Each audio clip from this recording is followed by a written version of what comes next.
ஏண்டா முதலாளி வந்தா வணக்கம் சொல்ற பழக்கம் இல்லையா? வானாண்டி, இதெல்லாம் நமக்கு வேணாண்டி.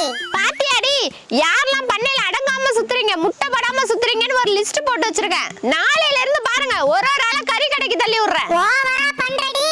அப்படிதான் நீ பண்ணுவேன். ஏன்னா நான் முதலாளி, நீங்க எல்லாம் வேலைக்காரி.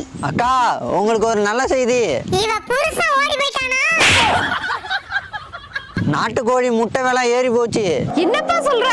ஆமாங்கா, 15 ரூபாய்க்கு வித்த முட்டை இப்ப 25 ரூபாய்க்கு ஏறி போச்சு. முதலாளி அம்மா, உங்க பண்ணையை கூட்டி சுத்தம் பண்ணிட்டேன், சாப்பாடு எடுத்து வச்சிட்டேன். நீங்க சாப்பிட்டுட்டு 10 மணிக்கு முட்டை போட்டா போதும். சரிடி, வேலைக்காரி. மிஸ்டர் வேலைக்காரி, நான் முட்டை போட டைம் சொல்லுடி. உங்க டைம் 10:45மா, உங்க டைம் 11 மணிமா, உங்க டைம் 11:30மா, உங்க டைம் 12. நான் சேவை